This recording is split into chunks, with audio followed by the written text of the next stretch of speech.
And so I have come to my conclusion of Infinity Train Book 2, Cracked Mirror. And what a cracked reflection, I should say. But what a incredible conclusion to a season that wasn't even planned originally. You know, and the adventure and the journey that Mirror Tulip had was really something I didn't think I would become so invested in. But with the seventh episode involving the Apex crew and their whole situation.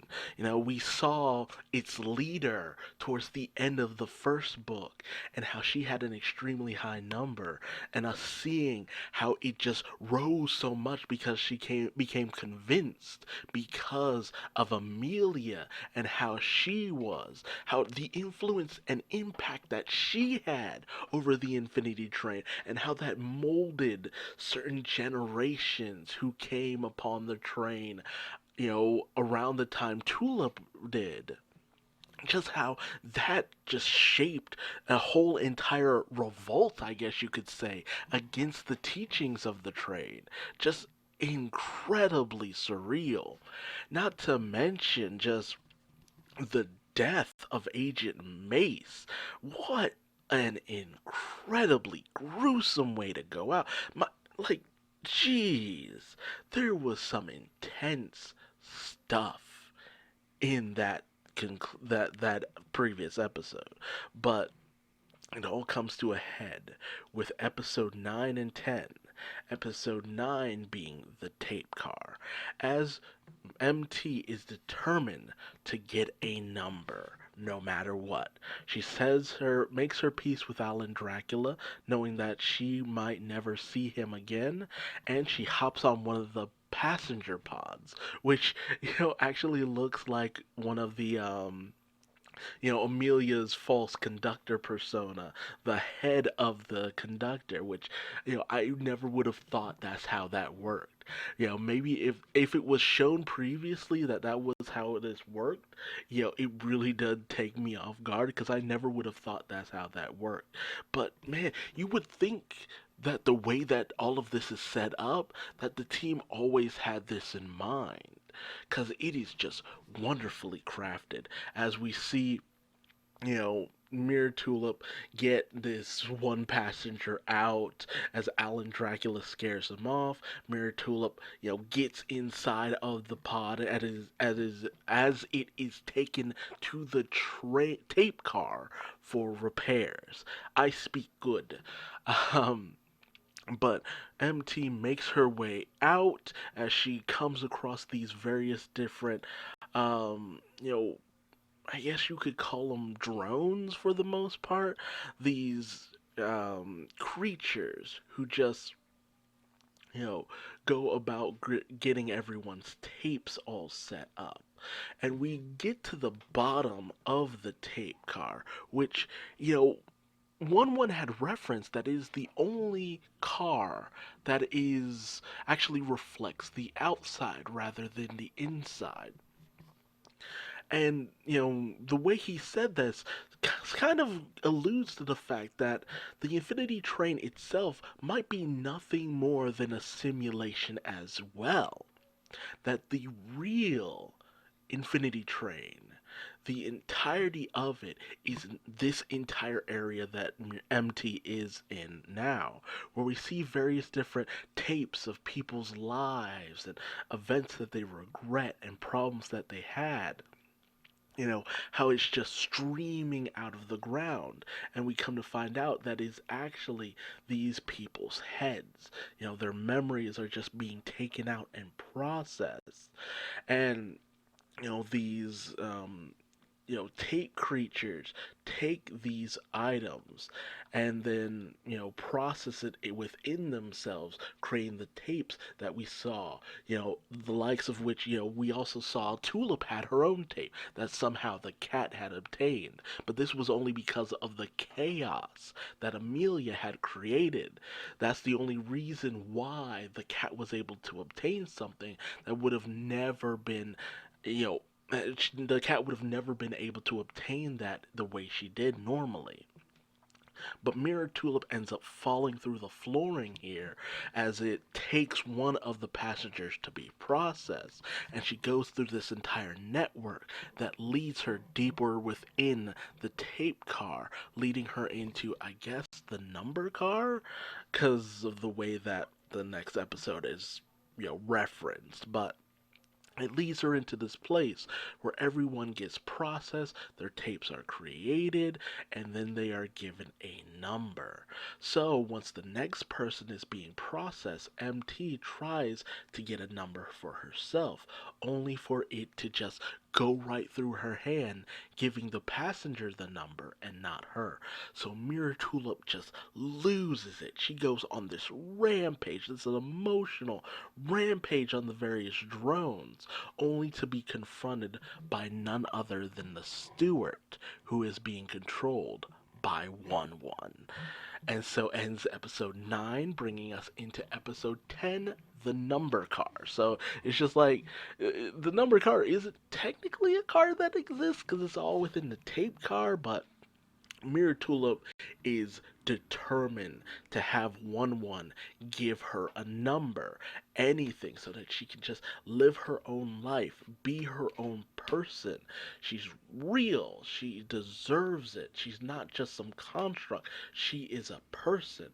But 1-1's just like, no, why would I do that? You're a denizen. Denizens don't get numbers, only passengers get numbers. And you're so good at helping. And so he tries to bring up Jess, only to find out that while Jess's number has reached 0, he is also, for some reason, being processed. So they go about finding Jess and bringing him back to the processing section, the tape section, in order to find out why he's back here. So they start going through his memories, seeing the growth that Jess had, as well as the growth that MT had. And we see what happened after Jess made his way off of the train, that he was reunited with his brother Nate, and he told Nate all about the train and how he's determined to go back and save MT because he promised her. And so Mirror Tulip wakes up Jess, and they're reunited at last. But 1-1 is not for this because it's just like, no, the train isn't for you reunited with friends. It's to help you solve your problems. So Jess is just like, but my problem is the fact that my friend is stuck on a train.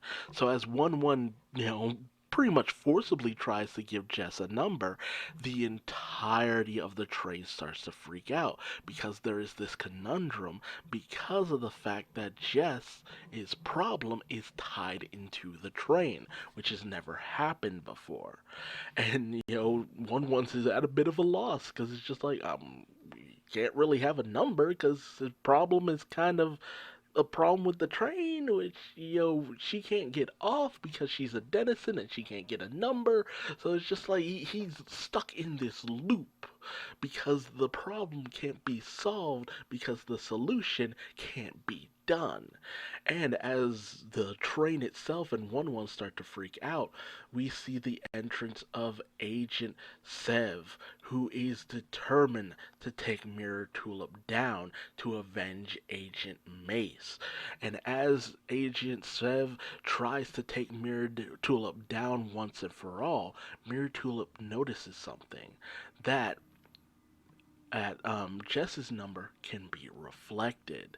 And so she reflects the number upon her own hand, trying desperately to convince 1-1 that, hey, I have a number as well. Doesn't this technically make me a passenger? And 1-1's just like, yeah, sure, whatever. It's like, technically you do. So, yeah, sure, go ahead and get off. Like, I love 1-1 so much. Just the happy-go-lucky nature that he has. But it's just like, yeah, so you have a number on your hand.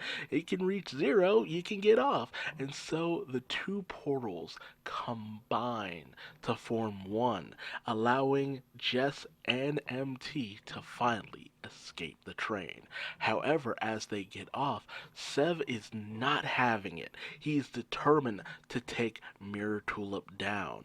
So Mirror Tulip takes a clump of grass, throws it at Sev, and commands Alan Dracula to sick him. And he does just that in a beautifully and just really well done sequence animated by Jeff Liu from Steven Universe, and a lot of the more well animated sections there. So, it really took me off guard because I'm just like, whoa, what the heck is all this? All the angles and the movements and the positions, just really intense. So Sev gets annihilated, and then Alan Dracula just literally takes off, just blasts off of the train, and one's just like, yeah, I really broke the mold when it came to you, Alan Dracula. So it's just like, yeah, Alan Dracula, just one of a kind denizen. And so with that, Mirror Tulip has finally made her way off the train, is finally able to live her own life without being hunted.